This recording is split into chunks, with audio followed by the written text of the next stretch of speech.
Thank you everyone for coming. My name's Tamara. I'm here from Fashion Roundtable in celebration of International Women's Day. We have one honorary man, and Steve as well on camera. We have Diaz, who is our partner, who's flown in today from the Fashion People, who are what I call a digital disruptor. I don't find that easy to say, but it's very exciting because it's taken on the second-hand economy. And then I'm going to hand over to Camilla, who was my intern in the early days of Fashion Roundtable and is now, senior reporter at the Industry Fashion. So it's brilliant to close that circle as well. Wonderful to be here. Yeah, and I'm going to hand over to you. Thank you. Yeah, so thank you so much, Tamara, for the introduction. Lovely to be here and to see all your lovely faces. I would in turn like to introduce Diaz properly, the honorary man in the room for International Women's Day. So he launched the Fashion People. He's a serial entrepreneur. And this is not his first, but his second resale platform, which he launched in 2022. He has since worked nonstop. I mean, honestly, it's amazing what you've been able to achieve. You've pitched the Fashion People as an alternative to Vinted for brands to really expand into the resale space. You now work with 30 brands. You've launched in Poland, Belgium, Spain, the Netherlands, most recently in the UK in partnership with Fashion Roundtable. You've just had a really significant funding being confirmed, and you have huge ambitions to keep growing. He will be around to talk to all of you about the amazing opportunity that the resale space offers. Yes, definitely. Thank you so much. We're very lucky to have you. First lunch, of course, but afterwards he will be around. Tamara, I would love to ask you some questions in honor of International Women's Day. As we all know, women are the driving force behind the fashion industry. As consumers, women make 85% of the decisions on household purchases. Should come to no surprise to anyone. But also, according to the International Labour Organization, up to 80% of garment workers are women. Yet, in a study from 2018, only 14% of executives in major fashion brands are female, and only 1 in 10 creative directors are female. But we wouldn't be celebrating International Women's Day if we weren't also celebrating the women that have started to change that. So we have seen Fiona Goggin appointed to Chief Commercial Officer at The White Company, Maria Grazia Chiri returning to Fendi as Chief Creative Officer, Grace Wells Bonner, amazing, has also returned to Hermès as Creative Director for menswear.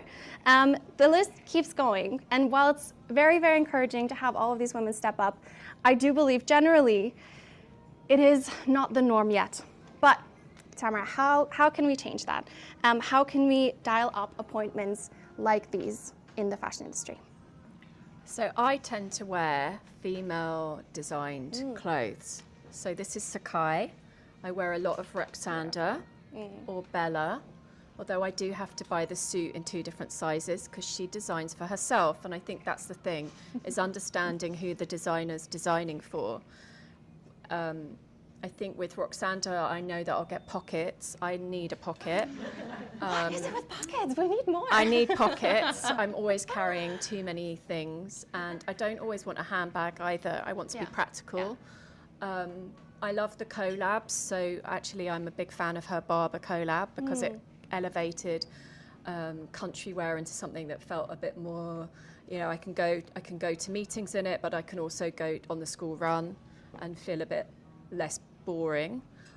So I tend to wear female designed clothes, so I take it there. And when I look at Chloe, I see dreams, but I see dreams that I'd like to be a part of. So I think it's leaning into our consumer choice and therefore making that consumer choice powerful in what we wear and why we wear it. The PR for Sakai is Lucien Pages in Paris, and they used to call me Miss Sakai because I was literally, I think what she's done with that brand is amazing. And then you look at, it's because of Chanel that we wear suits. It's because of Rei Kuwakabo that we were introduced to the amazing avant-garde alongside other designers from Japan, and what she's done with Dover Street Market has transformed retail. So I think it's leaning into our choices as consumers and being more powerful and realizing our money has agency, because I'm not that interested in the conversation about the creative director rotation. I'm more interested in understanding our power in that position, because otherwise we're disempowered in it, and then the clothes are not serving us either, which is why there's that churn. I think you've made some absolutely brilliant points there. Never to underestimate our power as consumers to choose women and women designers and pockets. And if you see me walking in, I go everywhere with a giant backpack. Which is now under the table, but definitely practical. So Tamara, you've led so many important conversations with Fashion Roundtable about how policy shapes the future of fashion. Now you've partnered with the Fashion People, a branded resale platform, to support their UK launch. In your eyes, what opportunities does resale present for brands today? I think the conversation around extended producer responsibility, which is coming into has come into law in the European Union, has focused on the waste economy. And my worry has been that everybody's looked at how to expand the recycling industry, which just feels like more factories, more recycling, and doesn't necessarily look at what the opportunity is for the brands themselves to make their own money back. I don't underestimate how difficult it is for people in business at the moment. I think we've been through Brexit in the UK, we've been through COVID, we've now got the shocks of the Middle East. So everybody knows bricks and mortar retail is having a really difficult time. But if they can make back 10% of their business and build customer loyalty, that for me felt like a compelling business argument. I grew up in retail, my parents had shops, so I really understand that relationship with your customer and how important that is. And I think that whilst I love a bargain, I think what I like about the Fashion People is it's building an opportunity for a customer relationship that I'm not getting on Vinted. And my son's ended up with fakes that he's thought he's bought he's 14. And it gets rid of that issue, which also creates an IP opportunity for the brands. So I do think extended producer responsibility is coming to the UK at some point. The government are looking at it.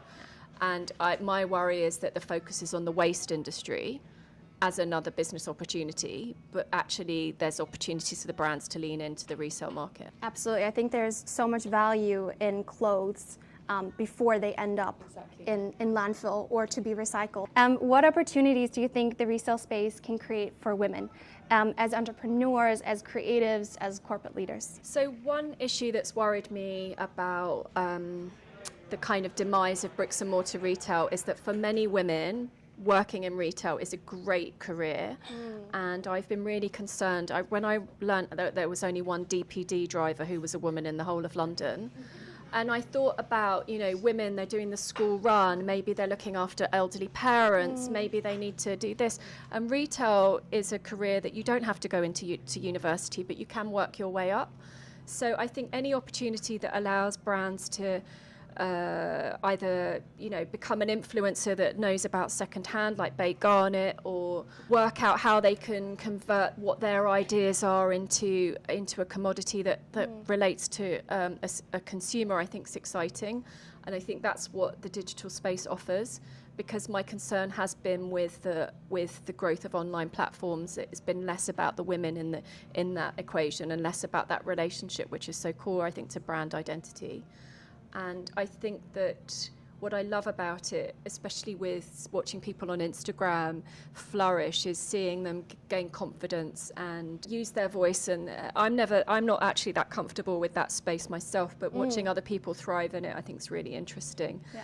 And obviously with Gen Z and what we're going into with Gen A, I think the confidence, the TikTok influencers and the other platforms that they're on, we're going to see more and more of that. And they're asking more challenging questions. The questions we get into us are coming from that generation who are not happy with the status quo and they want to see changes. And on EPR, I know that was in the last question, what worries me about it is that recycled polyester scores higher than wool. So it's not answering all the right questions, which is why the second-hand economy, I think, is even more important. Yeah. What has been the biggest challenge you faced as a woman who's navigated both fashion and Westminster, and what advice would you give the next generation? And with politicians, when they talk about the cost of living crisis and they're wearing a fast fashion suit, I remind them that if their suit cost them £80, what did the garment worker get for it? And those garment workers are generally women.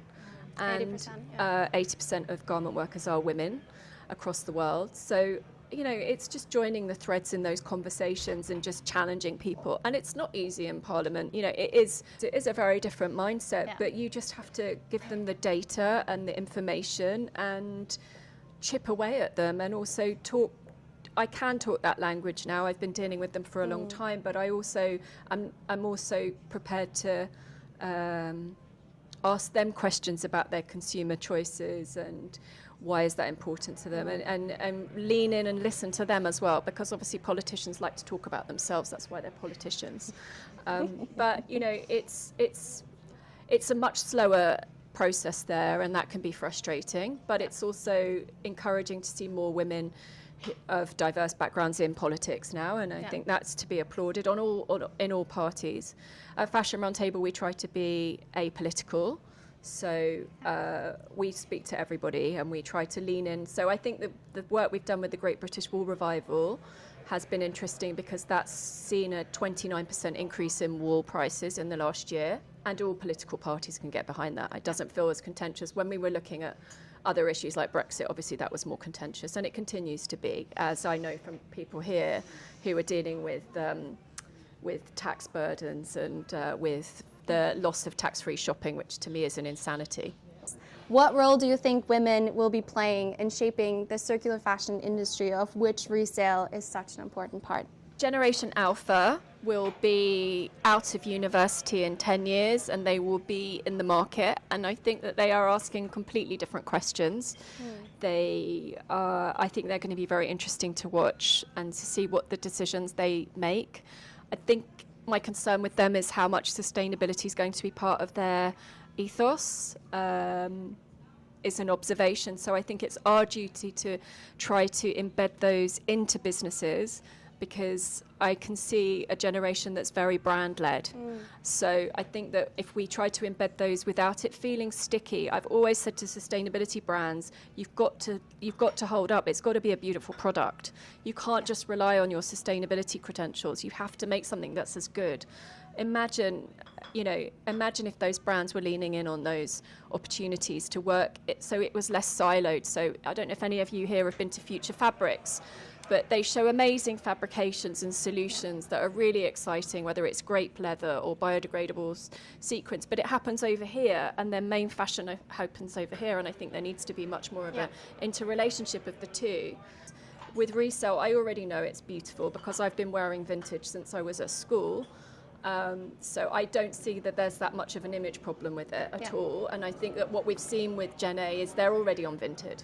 So they're already consuming in a completely different way, which is what I think is going to be interesting. And that's going to keep brands on their toes. For women, I want to see more creative directors. I want to see more pockets. I want to see more women in leadership. I don't want to see a gender pay gap in October. I want to see it at the same time as men.